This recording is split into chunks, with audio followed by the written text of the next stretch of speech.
Hello friends, मैं आदर्श आज आप लोगों के लिए डीएवी क्लास 6 के एम.एड नैतिक शिक्षा का पाठ 11 लेके आया का प्रश्न उत्तर लेके आया हूँ। पाठ 11 का नाम है पाप के अन्न का प्रभाव। प्रश्न 1, राजा साधु के पास किस लिए गया था?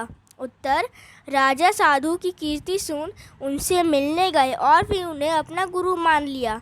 प्रश्न 2, साधु राजा के पास उसके महल में क्यों गया? उत्तर, राजा साधु को अपना गुरु मान लिया और उन्हें नगर चलने की प्रार्थना की। पहले तो साधु नहीं माने, परंतु अत्यधिक अनुरोध पे वे महल में रहने गए। प्रश्न 3 मास बाद राजमहल में कौन सी घटना घटी? 3 मास बाद राजमहल में घटना घटी। एक दिन रानी स्नानागार में नहाने गई और अपना हीरों का हार उतारकर एक तरफ रख दिया। स्नान करने के उपरांत जब वे बाहर आई तो हार उठाना भूल गई। कुछ ही देर बाद साधु बाबा इस स्नानागार में स्नान करने के लिए गए। उन्होंने हार को देखा तो मन बदल गया। उन्होंने हार शीघ्रता से उठाया और छुपकर राजभवन से बाहर निकल गए तथा एक विशाल वन की ओर चले गए। प्रश्न 4, साधु राज सैनिकों के हाथ क्यों नहीं आया? उत्तर, साधु राज सैनिकों के हाथ नहीं आया क्योंकि वह उस मार्ग पर गया था जिधर प्रायः कोई आता जाता नहीं था।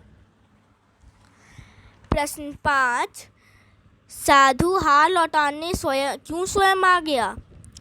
उत्तर, साधु 3 मास तक राजा का अन्न खाता रहा, इससे उसका मन मैला हो गया।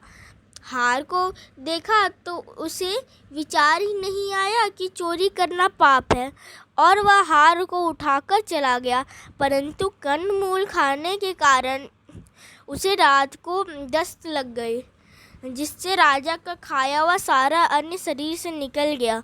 सुबह होती साधु के मन में सहसा विचार उत्पन्न हुआ, ये तूने क्या किया? तूने रानी का हार चुरा लिया।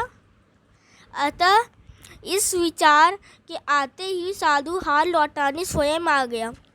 प्रश्न 6, इस कहानी से हमें क्या शिक्षा मिलती है?